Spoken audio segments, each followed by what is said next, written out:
16 বছর ক্ষমতা আঁকড়ে ধরে রাখা এক দুর্ধর্ষ স্বৈরাচারী শাসক দল আওয়ামী লীগ উজ্জ্বল উত্থানের মধ্য দিয়ে যাত্রা শুরু করলেও শেষ পর্যন্ত দলটি ধীরে ধীরে এগোতে থাকে এক দুঃস্বপ্নে ভরা পতনের গভীর অতলে। মাত্র কয়েক দিনের ছাত্র আন্দোলনের ঝড়ে ভেঙে পড়ে দীর্ঘ সময় ধরে গড়ে তোলা সেই দুর্ভেদ্য ক্ষমতার প্রাচীর। ক্ষমতাচ্যুত হয়ে গদি ছাড়তে বাধ্য হন একসময়কার প্রতাপশালী সর্বগ্রাসী দলনেত্রী মুজিব কন্যা শেখ হাসিনা। পতনের পর থেকেই তিনি ভারতে বসে আবার দেশে ফিরে আসার নানামুখী রাজনৈতিক পরিকল্পনা সাজাচ্ছেন বলে রাজনৈতিক অঙ্গনে আলোচনা চলছে। তবে শেখ হাসিনার সেই সকল গোপন পরিকল্পনার জাল ছিন্ন করতে প্রস্তুত রয়েছে ইসলামী ছাত্র শিবির সহ ইসলামী আদর্শনিষ্ঠ রাজনৈতিক শক্তি এবং পিনাকি ভট্টাচার্যের মতো দেশপ্রেমিক বিশ্লেষকরা।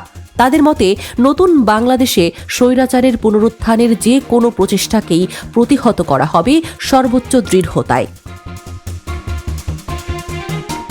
হাসিনার পতনের পর থেকেই দলের মধ্যে নেমে এসেছে এক গা ছমছমে নীরবতা। নেই আগের সেই জয় বাংলা স্লোগানের গর্জন, নেই সেই ৭১-এর চেতনা ব্যবসা। নভেম্বরে ঢাকা শাটডাউন কর্মসূচির ব্যানারে শেখ হাসিনার রায়কে কেন্দ্র করে আওয়ামী কর্মীদের কিছু বিচ্ছিন্ন পকেট কর্মসূচি দেখা গেলেও তা সফল হয়নি জনমানুষের সচেতনতা ও আইন শৃঙ্খলা রক্ষাকারী বাহিনীর মদদে। এরপর থেকেই যেন আরও বেশি সংকুচিত হয়ে পড়েছে দলের সাংগঠনিক বলয়, হারিয়ে যাচ্ছে পূর্বের সেই রাজনৈতিক প্রভাব ও উপস্থিতি। প্রশ্ন উঠছে, কি হলো আওয়ামী লীগের? তবে কি জনবিচ্ছিন্ন হতে হতে শেষ পর্যন্ত শিকড় থেকেই উপড়ে গেল দলটি, নাকি এটি বড় কোনো ঝড়ের আগে তৈরি হওয়া শীতল পূর্বাভাস? ২৪-এর গণঅভ্যুত্থানের ১.৫ বছর পেরিয়ে গেলেও বাংলাদেশের রাজনৈতিক পরিমণ্ডলে আওয়ামী লীগের ভবিষ্যৎ নিয়ে অনিশ্চয়তার ঘন কুয়াশা এখনও কাটেনি। বরং যত দিন যাচ্ছে মানুষের মনে দলটির প্রাসঙ্গিকতা নিয়ে প্রশ্ন আরও তীব্র হচ্ছে। একদিকে জামায়াত ইসলামী সহ ধর্মভিত্তিক রাজনৈতিক শক্তিগুলোর পুনরুত্থান, অন্যদিকে এনসিপির মতো তরুণ ভিত্তিক নতুন দলগুলোর দ্রুত জনমানুষের মনে জায়গা করে নেওয়া, সব মিলিয়ে এক সময়কার প্রতাপশালী আওয়ামী লীগের সামনে তৈরি হয়েছে এক কঠিন বাস্তবতা। পরিস্থিতি আরও জটিল করেছে আওয়ামী লীগের নেতৃত্ব শূন্য অবস্থান। শীর্ষ পর্যায়ের অধিকাংশ নেতা হয় কারাবন্দী, নয়তো আত্মগোপনে বা বিদেশে অবস্থান করেছেন। এর ওপরে রয়েছে সরকার কর্তৃক আরোপিত সব ধরনের রাজনৈতিক নিষেধাজ্ঞা, যা দলটির সাংগঠনিক কর্মকাণ্ডকে কার্যত অচল করে দিয়েছে। একই সঙ্গে আন্তর্জাতিক অপরাধ ট্রাইব্যুনালে দলনেত্রী শেখ হাসিনার ফাঁসির রায়কে ঘিরে দেখা দিয়েছে এক বড় ধরনের রাজনৈতিক সংকট। ফলে আওয়ামী লীগ কিভাবে আবার মূলধারার রাজনীতিতে ফিরে আসবে সে প্রশ্ন এখন আরও বড় হয়ে সামনে এসে দাঁড়িয়েছে। তৃণমূলে কিছু নেতাকর্মী সাম্প্রতিক সময়ে কয়েকবার মাঠে নামার চেষ্টা করলেও তাদের অবস্থান ও প্রভাব প্রথম সারির নেতৃত্বের তুলনায় অনেকটাই দুর্বল। যাদের একসময় সাংগঠনিক ভার ছিল, তাদের ব্র্যান্ডিং ছিল না, সেই মাধ্যম ও নিম্ন পর্যায়ের নেতাকর্মীরাই এখন মাঠে থাকার চেষ্টা করছেন। কিন্তু আইন শৃঙ্খলা বাহিনীর কঠোর নজরদারি, নিয়মিত অভিযানে গ্রেফতারের আতঙ্ক এবং বিভিন্ন মামলার চাপে তারা শক্ত কোনো রাজনৈতিক অবস্থান তৈরি করতে পারছে না। ঢাকায় আশ্রয়হীনতা, যে কোনো মুহূর্তে গ্রেফতারের ভয় এবং স্থায়ী নিরাপত্তাহীনতা তৃণমূল নেতাকর্মীদের জীবনে ছায়া ফেলেছে গভীরভাবে। ঘরে বাইরে তারা দিন কাটাচ্ছেন এক ধরনের অস্থির অনিশ্চয়তার মধ্য দিয়ে। ১৯৭৫ সালে রাজনৈতিক বিপর্যয়ের পরও ঠিক একই অবস্থা তৈরি হয়েছিল আওয়ামী লীগের। রাজনীতির এমন প্রতিকূল অবস্থায় দীর্ঘদিন নিভৃতে থেকে কার্যক্রম পরিচালনা করে দলটি। যদিও অতীতের সেই সংকটময় বাস্তবতার তুলনায় দলটির বর্তমান অবস্থান এখন অনেকটাই ভিন্ন। সেই সময় শেখ মুজিবুর রহমান সহ জাতীয় ৪ নেতাকে হত্যা করার মধ্য দিয়ে আওয়ামী লীগের রাজনৈতিক অগ্রযাত্রায় পড়ে যায় বড়সড় এক বিরামচিহ্ন। ফলে ভেতর থেকেই দলটি কার্যত নেতৃত্বহীন হয়ে পড়ে। তবু সেই কঠিন সময়ে আওয়ামী লীগের পক্ষে একটি গুরুত্বপূর্ণ শক্তি কাজ করেছিল, আর তা হল শেখ মুজিবের শক্তিশালী রাজনৈতিক উত্তরাধিকার এবং দলটির ইতিহাসগত বৈধতা। এই দুই উপাদানের সমন্বয়ে আওয়ামী লীগের পুনরুত্থানের পথ পরবর্তীতে অনেকটাই মসৃণ হয়ে গিয়েছিল। কিন্তু জুলাই পরবর্তী দেশের রাজনৈতিক পরিস্থিতি দলটির সামনে দাঁড় করিয়েছে সম্পূর্ণ ভিন্ন এক বাস্তবতা।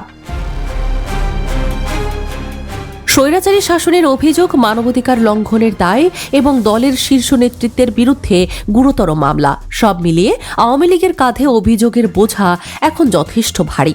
দলীয় প্রধানের বিরুদ্ধে ঘোষিত মৃত্যুদণ্ডের রায় দলটির ভবিষ্যৎ রাজনৈতিক অবস্থানকে করে তুলেছে আরও জটিল। ফলে আগের মতো সহজে পুনরুত্থানের কৌশল প্রণয়ন করা এখনকার আওয়ামী লীগের পক্ষে মোটেও সহজ হবে না। নেতৃত্ব সংকট, জনআস্থার অধঃপতন, রাজনৈতিক মাঠে প্রতিপক্ষের শক্তিশালী অবস্থান সব মিলিয়ে দলটি এখন দাঁড়িয়ে আছে এক কঠিন বাস্তবতার মোড়। রাজনৈতিক বিশ্লেষকদের মতে এত প্রতিকূলতার মধ্যেও আওয়ামী লীগের সম্ভাবনা পুরোপুরি শেষ হয়ে যায়নি। বাংলাদেশের রাজনৈতিক ইতিহাসে দলটির দীর্ঘ শিকড় এবং সংগঠন ভিত্তিক শক্তি এখনও তাদের ফেরার সম্ভাবনাকে পুরোপুরি বন্ধ করে দেয়নি। তবে ফিরে আসার পথ আজ আগের যে কোনো সময়ের তুলনায় অনেক বেশি কঠিন ও অনিশ্চিত, এতে কোনো সন্দেহ নেই। বাংলাদেশের রাজনীতিতে নীরবতা অনেক সময় বড় কৌশলের ইঙ্গিত দেয়। বর্তমান পরিস্থিতিতে আওয়ামী লীগও এমন একটি হিসেবে নীরবতা বেছে নিয়েছে। গণঅভ্যুত্থানের পর সংগঠন ভিত্তিক ভাঙন, নেতৃত্বের সংকট এবং মাঠ পর্যায়ে দুর্বল উপস্থিতি দলটিকে পুনর্গঠনের প্রয়োজনীয়তার মুখে দাঁড় করিয়েছে। এ কারণেই তারা আপাতত কোনো আক্রমণাত্মক অবস্থান না নিয়ে অভ্যন্তরীণ শক্তি ফিরিয়ে আনার চেষ্টা করছে। অন্যদিকে বিরোধীদের ধারাবাহিক আন্দোলন, তরুণদের নতুন রাজনৈতিক উত্থান এবং জনগণের ক্ষোভ সব মিলিয়ে উত্তেজনা বাড়লে আরও ক্ষতির সম্ভাবনা রয়েছে।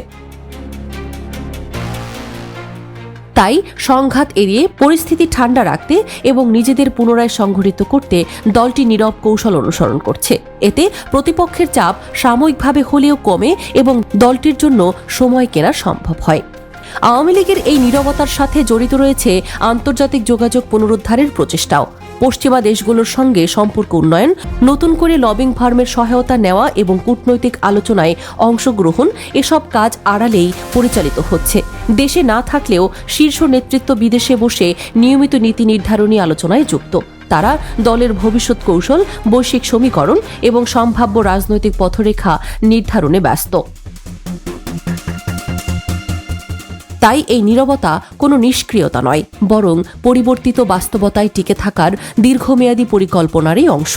সময় বলবে এই নীরবতা দলের জন্য ফিরে আসার সুযোগ তৈরি করবে নাকি আরও অনিশ্চয়তা বাড়াবে। এরই মধ্যে বিদেশ থেকে দেওয়া সজীব ওয়াজেদ জয়ের একের পর এক বক্তব্য রাজনৈতিক অঙ্গনে নতুন আলোচনার জন্ম দিয়েছে। তিনি স্পষ্টভাবে বলছেন, আওয়ামী লীগকে বাইরে রেখে কোনো রাজনৈতিক পরিবর্তন বা নির্বাচন আয়োজন করা সম্ভব নয়। তার এই সতর্কবার্তা শুধু প্রতিপক্ষকে লক্ষ্য করে নয়, বরং দলের কর্মীদের মনোবল ধরে রাখা এবং আন্তর্জাতিক মহলে নিজেদের প্রাসঙ্গিকতা দেখানোর কৌশল হিসেবেও বিবেচিত। দলীয় সূত্র বলছে, যদি নির্বাচনে অংশগ্রহণ আটকে দেওয়ার চেষ্টা হয়, তাহলে আন্দোলন থেকে শুরু করে রাজনৈতিক প্রতিরোধ সব ধরনের প্রস্তুতির নির্দেশনা ইতিমধ্যে তৃণমূলে পৌঁছে গেছে। সব মিলিয়ে দেখা যাচ্ছে, প্রকাশ্যে নীরব থাকলেও আড়ালে আওয়ামী লীগ তাদের পুরো সংগঠনকে আরও সক্রিয় ও সুসমন্বিত করার চেষ্টা চালাচ্ছে।